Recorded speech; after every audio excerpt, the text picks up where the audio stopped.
The landscape of possibilities for exercise has probably never been more complicated. From the crazy intense bootcamp classes to the sillier trends like goat yoga, it can feel impossible to determine what is actually helpful and what is right for you personally. And on top of that, almost all fitness marketing preys on our insecurities, leading to guilt, overwhelm, and lots of disordered relationships with movement. But when we peel back all of the layers, it's actually quite simple. The movement routine that the average human should strive for is, I think, pretty attainable and sustainable. If you're new here, hi, my name is Meredith. I make videos on intentional living and motherhood here on YouTube, and I also have my own fitness app. I'm a functional strength coach, I'm a yoga instructor, I have a master's in exercise physiology, I'm a prenatal and postnatal specialist, and many other things. Lots of education and experience. So let's break down how you can build a routine that's actually doable, enjoyable, and effective. The central pillar of everyone's movement routine should be strength training,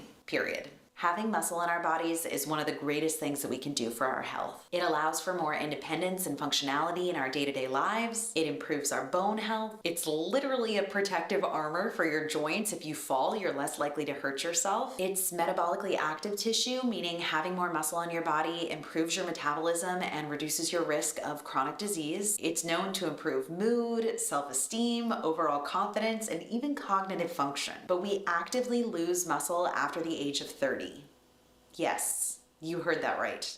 30 years of age. This muscle loss continues at a more rapid rate each decade and eventually leads to things like sarcopenia, osteopenia, osteoporosis, a higher risk of falls and fractures, overall health decline. You get the picture. Unless we're strength training regularly. Regular strength work can not only slow the gradual loss of muscle, but it can even reverse it. If you are not strength training regularly, it is time to start. And again, it's really quite simple. 3 days a week is plenty. In my program, we always train upper body on Mondays, full body on Wednesdays, and lower body on Fridays, but you could really map that out however makes most sense for you. I want to share a few things to keep in mind, and if you're a playground member, you've heard me say this time and time again, but it is so important. Just because you're holding a weight doesn't necessarily mean that you are building muscle. Studies show that one of the most important factors when it comes to building muscle is approaching muscular failure, meaning you could physically only perform 1, maybe 2 more reps. Your speed is gonna slow down, it'll feel almost like you're moving through mud, your form might start to fall apart, and it may feel harder to control or fully engage the muscles that you're targeting. The other super important thing to remember is that your body will get stronger, and as it does, it will require more stimulus in order to continue building muscle. So for example, performing 8 repetitions of a bicep curl with 8-pound dumbbells might be an appropriate place for you to start as a beginner, but then you'll gradually increase to 10 repetitions, and then 12, and then eventually you'll pick up the 10-pound dumbbells, and then the 12-pound dumbbells, and so on. This is called progressive overload, consistently challenging your muscles beyond what they are used to. And then there are, of course, other factors that constitute a functional, well-rounded strength program, things like single leg work and moving through various planes of motion, repetition, etc. But I think the 2 most important things to remember are muscular failure and progressive overload. If you want further guidance, I invite you to come check out my studio. It's called The Playground, and again, we do 3 strength sessions per week. All the programming is done for you, so you don't have to think about it. All you have to do is hit go, and I'm right there with you doing the workout and coaching you on form every step of the way. For anyone who's interested, I have a link to a 7-day free trial that's listed down in the description just below.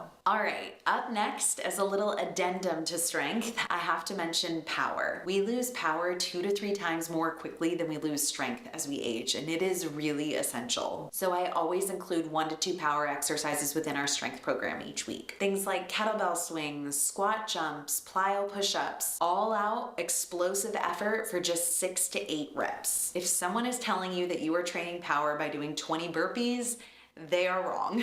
Anything over 8 reps doesn't qualify as power. You just become too fatigued to actually develop the force that we are looking for. You don't need a whole workout dedicated to power. It's just something to sprinkle in at the beginning of your strength workouts when your muscles are nice and fresh, after a really solid warm-up, of course. Next is mobility. Now, first, let's clarify something because I do think this gets a little confusing. Flexibility refers to the length of our muscles, whereas mobility is referring more to the joints. And not only the amount of movement that we have within our joints, but the amount of control we have within those ranges of motion. Flexibility is passive. Mobility, very active. A mobile body is one that can move with ease, balance, coordination, and comfort. Less achiness, more function.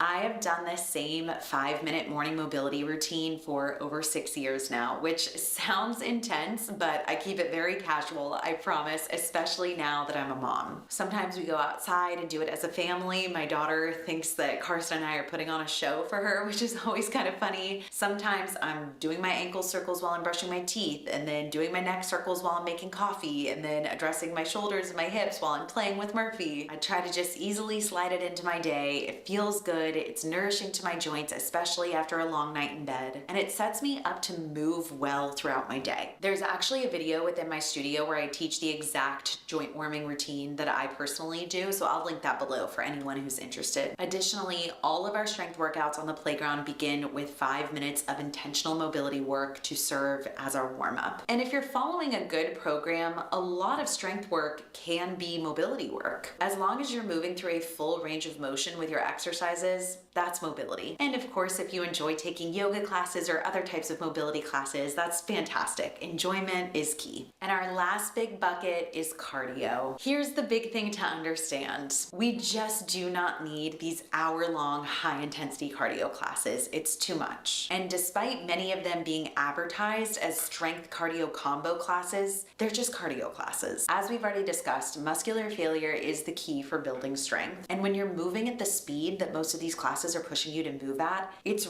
really hard to reach muscular failure. You may be exhausted, yes, but that's due to the cardiovascular challenge, not the actual strength work. Exercise form also tends to suffer in these types of environments because of the pace. And if you're taking these classes really regularly, you may actually be over-exercising. This type of long duration, high intensity cardio just leads to overall systemic fatigue much more so than targeted intentional strength work does, which will leave you feeling depleted and much less likely to feel motivated to continue. If you love these classes, go for it. Go take them. I think any movement that personally brings us joy is worth pursuing. I just wanted to highlight these points because a lot of these classes are so over-marketed and so overhyped. And I think a lot of people start to feel like, well, if I don't want to die at the end of my workout, was it even a good workout? Which is just such a myth, and sadly one of the main drivers, I think, to people being inconsistent with their movement routines. So, with all of that being said, I am of the belief that low impact cardio that easily fits into your life and brings you joy and maybe social connection is the way to go. Get outside and walk every day. Play with your kids. Go on hikes. Go on bike rides with your friends. Simple, fun, effective. I will say that HIIT, high intensity interval training, can be a great thing for our overall health in very small quantities. In my program, we have one cardio class per week, and it's intense, but it's just 15 minutes in and out. So we've covered the types or styles of movement that I think make for a well-rounded routine. 3 strength sessions per week, some simple daily mobility, get your steps in, and then sprinkle in 1 to 3 power exercises and 15 minutes of HIIT. Now, I would be remiss if I did not touch on the importance of rest and recovery. Muscle is not built during our workouts. It's actually built during our recovery periods. So it's really important that we're taking recovery days. I like to call them recovery days rather than rest days because, yes, we're taking a rest from strength training, but we don't want to just be sitting on the couch for 48 hours. We want to keep our bodies moving to encourage that active recovery. So this is where those fun things like bike rides and gardening and playing with your kids on an actual playground are perfect. And sleep. We need it. 7 to 9 hours. Truly, sleep is the foundation. Without it, nothing else works. If you're experiencing a lot of health issues, before you turn to different supplements and all sorts of fancy, expensive biohacking remedies, just look at your sleep. Lastly, it's important to consider our overall nervous system health and regulation. So many of us are in a chronic fight or flight state just due to the modern pressures and stress, overexposure to blue light, not enough sleep, not enough nourishment, overexercising, the list goes on. And we're not gonna get the health and longevity benefits that we're looking for from our movement routine if we're chronically stressed. Exercise actually does put our bodies into a sympathetic state, also known as fight or flight, which is important for our bodies for specific bouts of time in particular contexts, such as exercise. But it's also very important that we're able to slow our bodies back down and reground ourselves into a parasympathetic state, or a rest and digest state of being. I always include a very intentional cool down with gentle stretching, breath work, and shavasana at the end of every workout that I do personally and that I teach. We also on the playground always have one yoga mobility play class each week. That's just the fun name that I have for it, which on the outside seems like it's there to fill our mobility bucket. And in many ways it does do that. But I always think of these classes as being more for the spirit. They're nourishment for our nervous system. I created the playground to be a space that honors all of this: strength,